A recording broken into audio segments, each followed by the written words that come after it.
السلام عليكم ورحمة الله. مرحبا بكم في قناة وداد دودي. وصفة اليوم بريوات مالحين، بلا ما نديرو لا دجاج لا حوت، غنديرهم غير بالطون. كيجيو رائعين وكيجيو لذاذ واقتصاديين. كنحتاج واحد المقلة، كنحتاج الزيت، جوج فصوص ديال الثومة ونشحرهم شوية.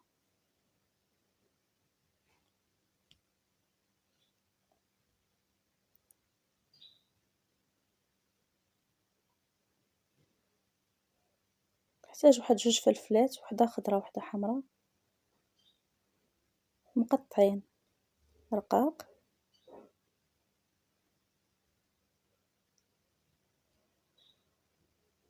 توابل الملحة،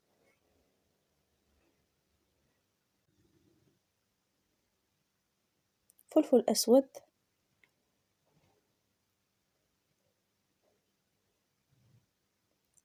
خرقوم،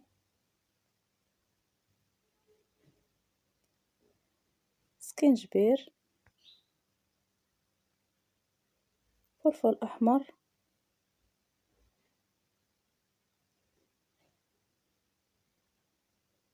وكنشحرهم.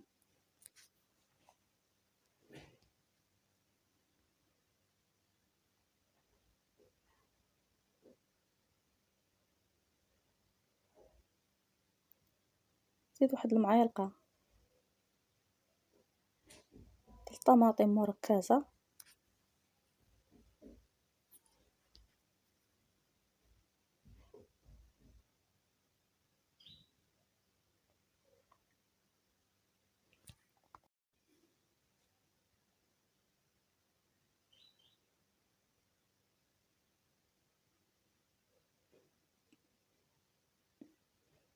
معلقة كزبرة ومعدنوس،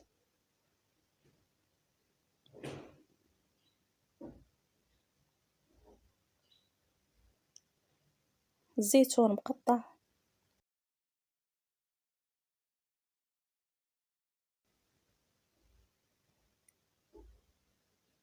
كندير الشعرية الصينية كنت غليتها واحد 5 دقائق من قبل وقطعتها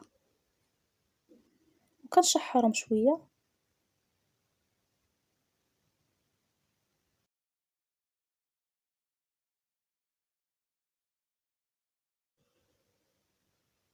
كنزيد واحد شوية الهريسة، اللي بغى الهريسة، اللي مبغاهاش ما يديرهاش.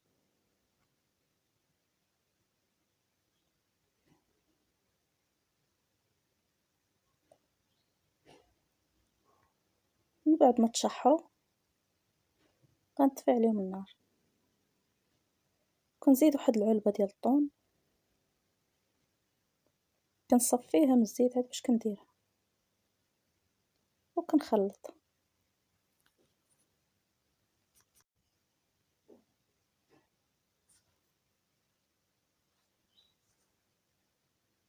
كنخلي هذيك العمارة حتى تبرد، كنجيب الورقة باش نقطعها وكنطويها على هذا الشكل، كنطويها كاملة عاد باش كنقطعها.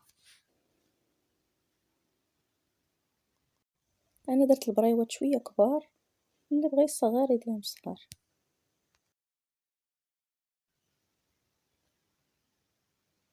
وكنبدا نشكل البريوات ديالي،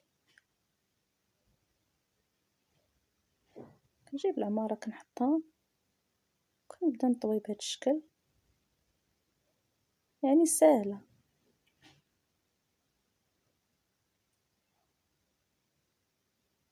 انا ما كندير لا دقيق لا والو، كندير الدقيق على حساب باش نسد ولا البيض.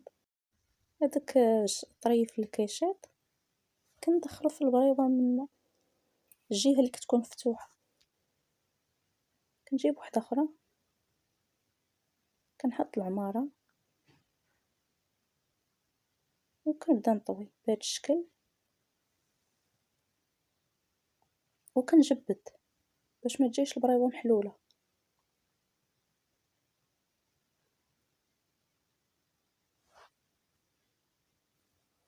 هاد البريوات كنديرهم في الفرن، ما كنقليهمش في الزيت، وكندهنهم بالزبده. هذا هو الشكل النهائي ديالو. كنتمنى الفيديو يعجبكم، وإلا عجبكم ما تنساونيش بلي لايك ديالكم، والصحة والراحة.